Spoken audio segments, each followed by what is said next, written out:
Shalom à tous et nous nous retrouvons cette semaine pour la parasha de Acharemot Kedoshim. Deux parashiotes liées afin de pouvoir compléter la lecture de la Torah en une seule année. En tous les cas, dans la parasha de Kedoshim, nous rencontrons un phénomène, le phénomène de la Gdusha, à propos duquel nous n'avons pas tellement de précision au niveau du pasuk. Kedoshim tiyu, ki kadosh ani Hashem Elokechem, vous serez saints, parce que moi, votre Dieu, je le suis. Je suis saint.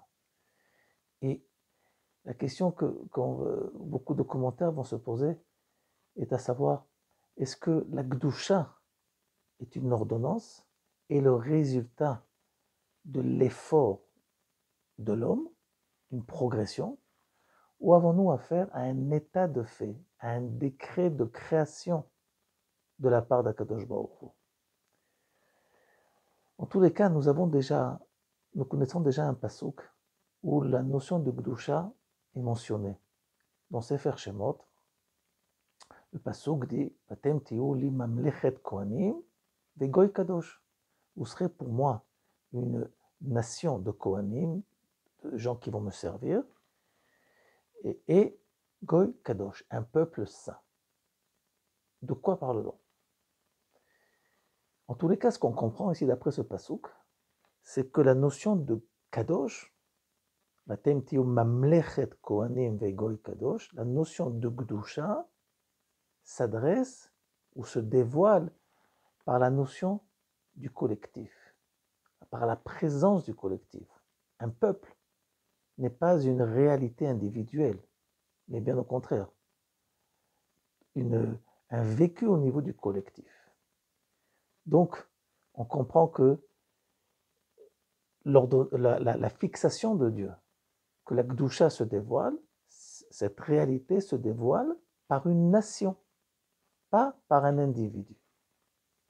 D'un autre côté, nous savons aussi que dans notre monde religieux journalier, nous avons déjà entendu ce mot de Kedusha, ou par exemple le mot du Kaddish.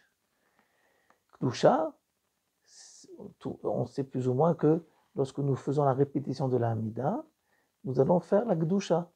Il y a un passage qui s'appelle la Kedusha, où quand nous sommes au Beit Knesset et nous sommes à un certain moment de la Tefila, nous allons devoir dire Kaddish. Mais ce qui est important, c'est qu'on sait qu'au niveau de la halacha, aussi bien la Gdusha que le Kaddish sont conditionnés à une présence d'un collectif qui s'appelle Minyan.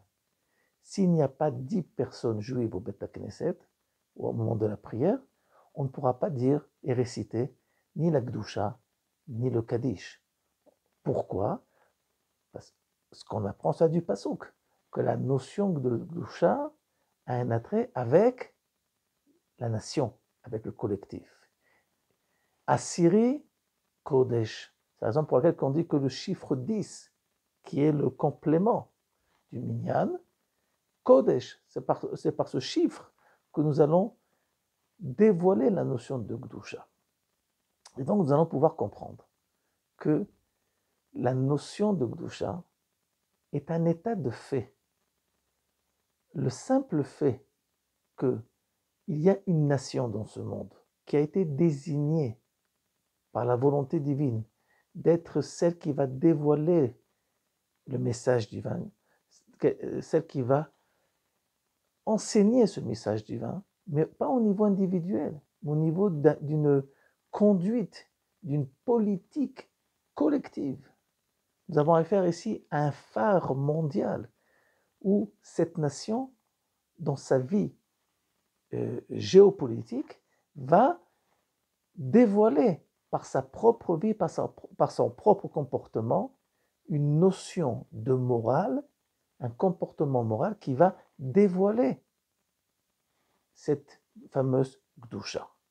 Et si moi, en tant qu'individu, j'aimerais essayer d'arriver à cette notion de Gdusha, je n'ai qu'une seule possibilité d'y arriver. C'est de prendre ma personnalité, mon vécu individuel, et de le lier à ce fameux sort de la collectivité. Je n'ai aucune possibilité d'arriver à la Gdusha uniquement par moi-même. La seule possibilité que j'ai de vivre dans ma personnalité et de vivre profondément cette Gdusha et de la dévoiler aussi, il y a un facteur sine qua non. Est-ce que lorsque j'agis en tant que juif, est-ce que ce que je suis en train de faire passe par le biais essentiel du dévoilement divin dans le monde, qui est le biais de la nation. Et c'est la raison pour laquelle que le Kiddush Hashem, qu'on emploie souvent, est conditionné par la présence de 10 juifs. Et la tfila sera aussi conditionnée par la présence de 10 juifs. Et donc, de là, on va comprendre notre fameux passage Kedoshim tiyu ki kadosh ani Hashem Elokechem. Avons-nous affaire à un état de fait ou à une ordonnance? L'état de fait, la fixation du décret divin, elle a été dit dans le passage de Shemot. Vatem tiyu mamlechet kohanim vegoy kadosh. Mais ce passouk parle à l'individu. C'est la raison pour laquelle il est au pluriel. Chacun d'entre vous, vous serez Kedoshim. Comment? Par la possibilité que je vous ai donnée de dévoiler cette notion de Gdusha par votre attachement à la nation. Et là, on comprend quelque chose qui est primordial dans la Vodat Hashem. Il ne suffit pas d'avoir de bonnes volontés, de bonnes intentions, mais il faut savoir diriger dans la bonne direction et dans l'unique direction nos pensées et nos actes. Et si, chas v'shalom, toute notre vie, nous vivons un judaïsme qui est uniquement individuel, ma progression, mon limoud, ma kashrut, et ainsi et tout ce qui découle de ça, mais ça reste au niveau de mon et de ma, sans aucun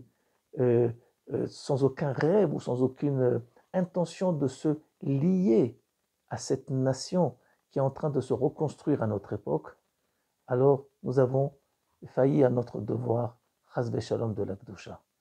Alors je nous invite à tous, Bezrat Hashem, d'analyser notre relation vis-à-vis du collectif et par cela réaliser et participer à ce dévoilement de la Gdusha dans notre vie individuelle par le biais du collectif.